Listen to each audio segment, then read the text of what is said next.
dive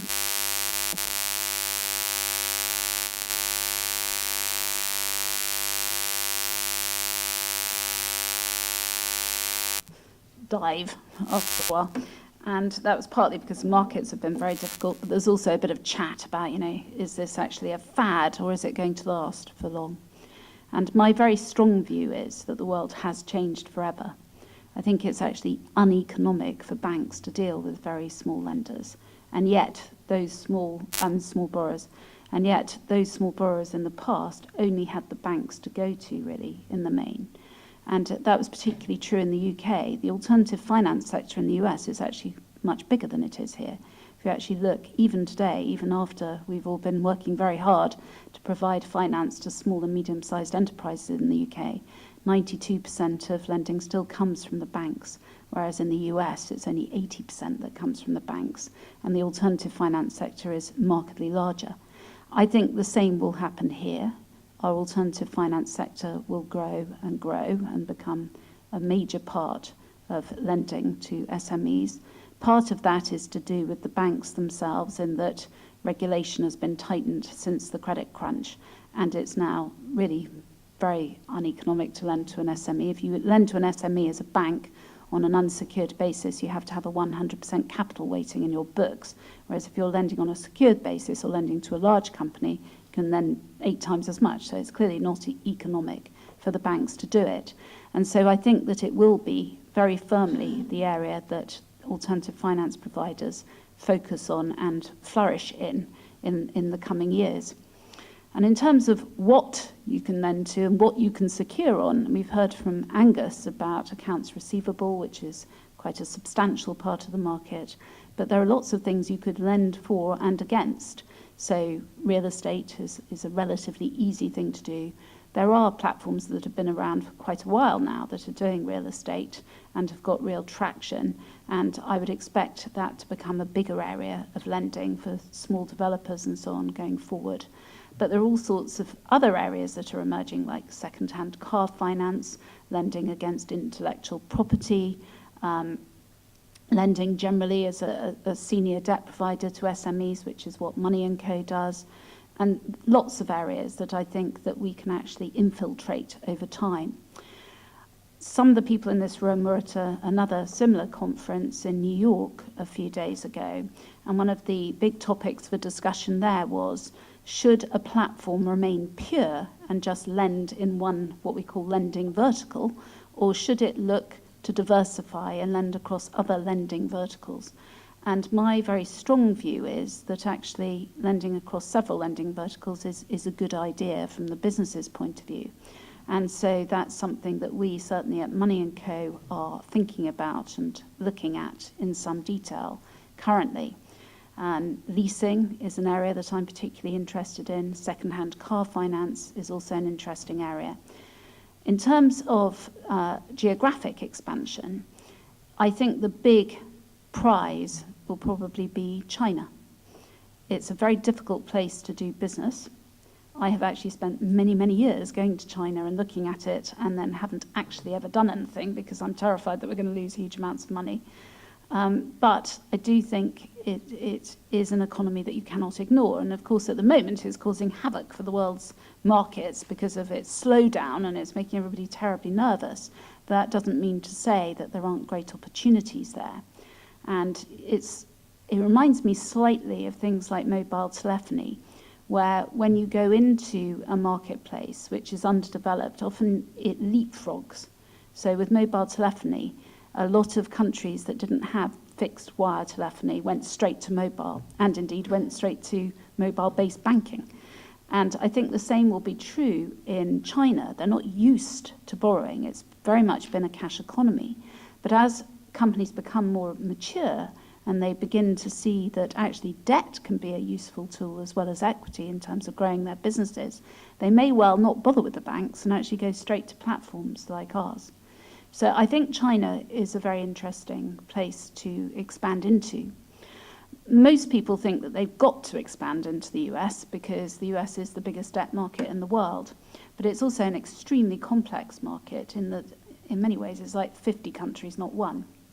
We've got all sorts of different rules and regulations surrounding lending, and these vary depending on which state you're in, and there are usury laws which wouldn't affect us because we're not trying to apply ridiculous levels of interest, but for some companies they do have to think about that, and it is a difficult place to do business in many ways. But I think if you are going to be a fintech, in inverted commas, company, then you do need to have some presence in the US. There is also an enormous wealth of talent there coming out of Wall Street and looking to be in much more interesting and exciting businesses. So from a recruitment point of view, it's a good place to be. And I think one of the things that I've realised when looking at different markets is that you can't necessarily replicate exactly what you're doing in, say, the UK, and then just take that off and do it in the US or China. I think you have to look at each market, and at different times in the cycle, there will be different areas that look appealing. So particularly in the US at the moment, I think import-export finance looks very interesting. Commercial mortgages for SMEs looks interesting. There is a problem in the US because of the banking rules in terms of companies that have two locations. So if you have a business which is partly based in Georgia and partly based in Vermont, a bank can't necessarily, who's banking you in Georgia, can't necessarily lend and secure that loan on your property in Vermont, because there are all sorts of rules about small banks having to only being able to do business in the next door state. So that creates an opportunity for alternative finance providers, and this is partly why that sector is bigger in the US than it is in the UK, because the banks don't have such an easy time of it.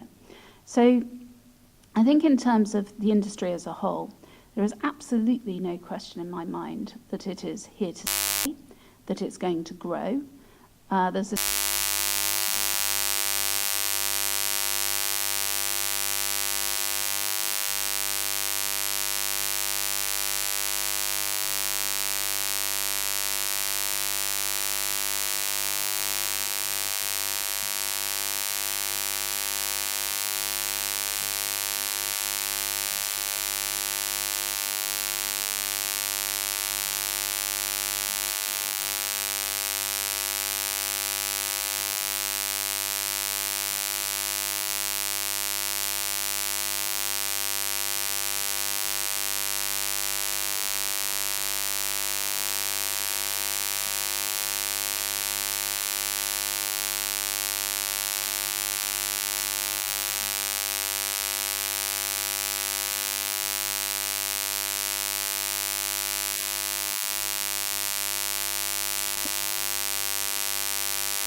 is it making a loan to companies?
Straight away. So that saves a lot of time.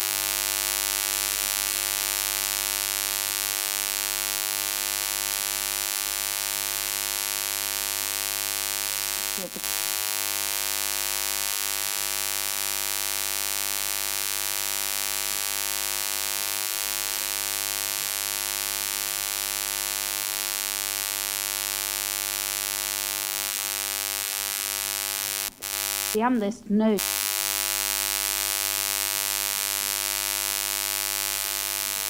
actually said it's not a system. We also have credit, but that bit of kit is enormous amounts of time. A loan can be approved and the information that the company has inputted or rejected within 30 minutes. The next bit of technology that we have is a US investment bank originally, and rather strangely, it fell into our laps. It's a bit of a long and involved story, but in theory, we have capacity to support 5 million users on that platform, and we are currently supporting a tiny, tiny number compared to its total capacity. But the other crucial point about it is that it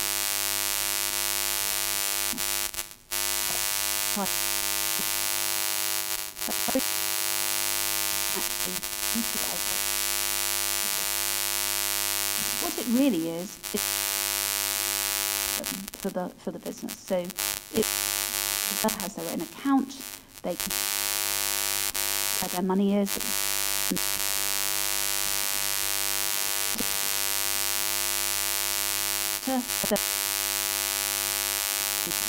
Transactions, money coming into their account, money going back to their own bank account. They can see interest payments coming in. All of our loans are fully amortizing. So if you invest in a loan and it's a 5-year loan, then there will be 60 monthly repayments of each amount of that loan. So you can see each month all the payments coming in and then decide.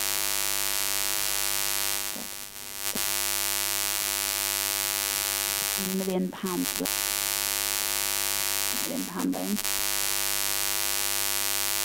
Then that of administration. That's 1,000 loans to provide to do that.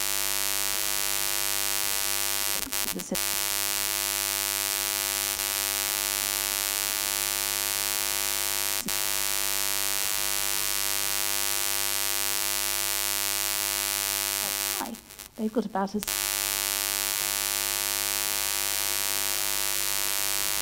in the loan market, so then the list of people who own that loan to have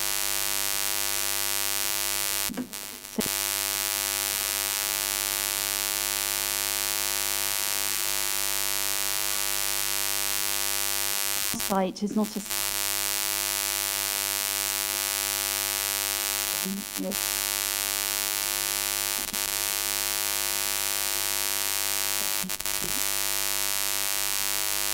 they can choose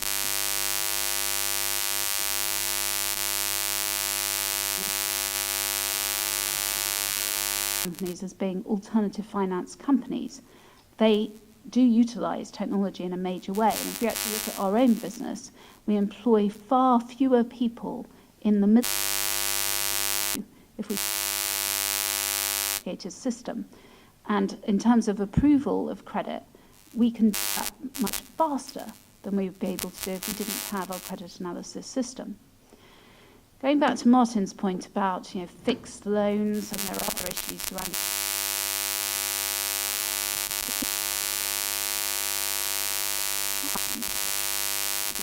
interested in isn't yet got its head around what we do in the first place. So just to go over under the consumer credit legislation. So we had a consumer credit came about on the 1st of April 2014, and we're now in the middle of making our full up, and that by the end of November. And the FCA hasn't been regulating this area for terribly long, and therefore I would say that there are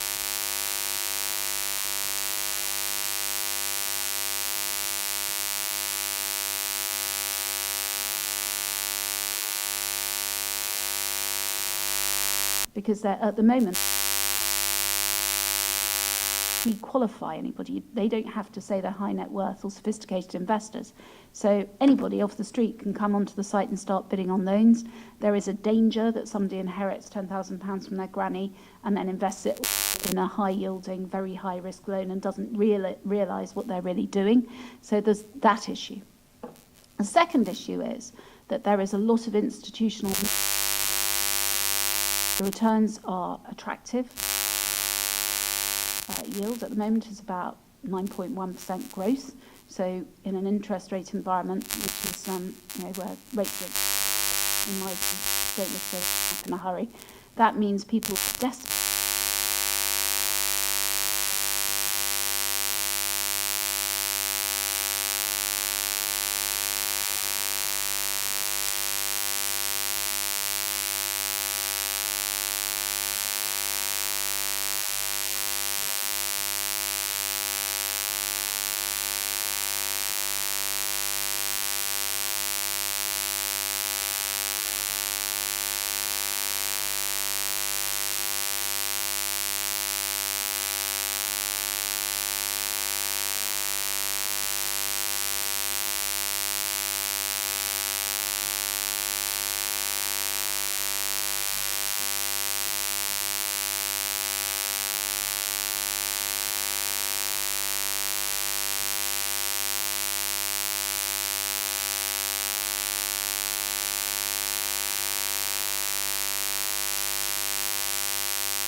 Out there, and also have lots of tax relief if the SEIS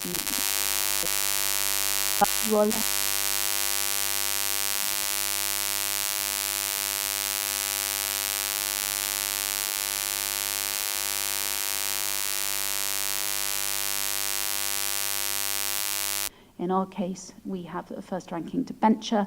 That means that the company cannot borrow from anybody else without our agreement. We will not sit behind a bank, we will not sit behind another platform, and therefore there's a fair degree of security there. So the bad debt rates for these types of businesses are expected to be very low, like 0.5% to 1%. So if your return is 9, we do charge the lender a 1% fee, so that's 8 net. Then you should expect to lose between 0.5% and 1% over time. So 7.5% is a pretty good return when interest rates are 0.5%. Thank you.